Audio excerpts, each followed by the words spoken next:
আসামবাসীর প্রচুর ক্ষতি হচ্ছে ভাই, প্রচুর বলে বোঝাতে পারবো না।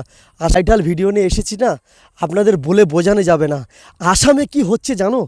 আসামের যে পরিস্থিতি চলছে সেম আমাদের সুন্দরবন অঞ্চলে আইলাইতে তেমন ততটা ক্ষতিগ্রস্ত হয়েছে। কিন্তু আপনাদের কাছে হাত জোড় করে রিকোয়েস্ট করব যে যেমন যতটুকু পারবেন আসামবাসীর কাছে পৌঁছে দেওয়ার চেষ্টা করুক। কেন আসামের অনেক স্ক্যানার দিচ্ছে, আপনারা দেখছেন ফেসবুকের মাধ্যমে, ইউটিউবের মাধ্যমে। সেই স্ক্যানে মেরে দেওয়ার চেষ্টা করুন, 2 টাকা 5 টাকা। কেন আসামের যা পরিস্থিতি আপনার দেখলে আপনার চোখ থেকে জল আসবে টপ টপ করে। আজকের আমরা কোনো জাতি দেখব না, কোনো ধর্ম দেখব না, মানুষ বিপদে পড়েছে, মানুষের পাশে থাকতে হবে। সব থেকে মেন বড় কাজ হচ্ছে এটাই আমাদের। আমরা একটা জিনিস দেখছি সোশ্যাল মিডিয়াতে, একটাই মানুষ হোসেন মানসুরি। তিনি কোনো বড়লোক, তিনি কোনো গরিব, তিনি কোনো ভিখারি, কোনো গরিব মানুষকে কাউকে সেই চোখই দেখে না, শুধু দেখে মানুষ বিপদে পড়েছে, মানুষের পাশে দাঁড়াতে হবে। তার নাম হচ্ছে হোসেন মানসুরি।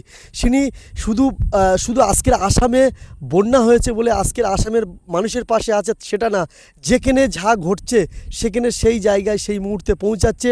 যেমন শহরে অনেক মানুষ খেতে পায় না, তাদের পাশে দাঁড়াচ্ছে। ওনার মতন মানুষ, সত্যি ওনার মতন মানুষ তাদের পাতে বসে খাচ্ছে।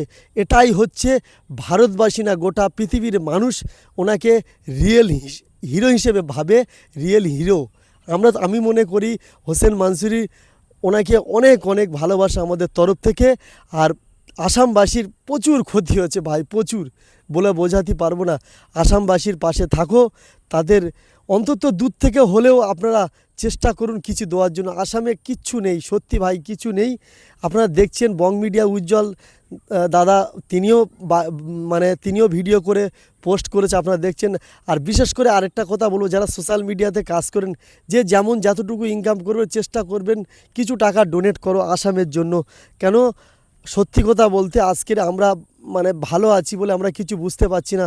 আজকের আসামের মানুষ কি পরিস্থিতি আছে সেখানকার মানুষ জানে। কতটা ছোট ছোট বাচ্চা, পশু পাখিগুলো দেখতে পাচ্ছ, পুরো কিছু নেই ভাই। তারা খাবার ক্ষুধার জ্বালা, ক্ষুধার্ত যে কাকে বলে সেটা আসামের বুকে দেখছি। আপনি ভিডিওটা দেখলে চোখ থেকে জল আসবে। সত্যি কথা, ভিডিওটা এই কারণে করা আসামবাসীর জন্য, আসাম যেন সুস্থ থাকে। কালকের আসামে হচ্ছে, কাল আমাদের সুন্দরবনে হবে, না হওয়ার কোনো কারণ নেই ভাই। শুধু সুন্দরবনের মানুষের বলছি না, গোটা পৃথিবীর মানুষের বলছি, অন্য অন্য দেশের কথা বলছি। আসামের পাশে থাকার চেষ্টা করো, এতটুকু রিকোয়েস্ট করছি। আসামের জন্য ভীষণভাবে রিকোয়েস্ট করছি। ভিডিওটা প্রচুর পরিমাণে শেয়ার করবেন, আমার জন্য না ভাই, ছোট ছোট বাচ্চার জন্য, ওখানকার মা বোনেদের জন্য। চলো ভিডিওটা এখানেই শেষ করলাম।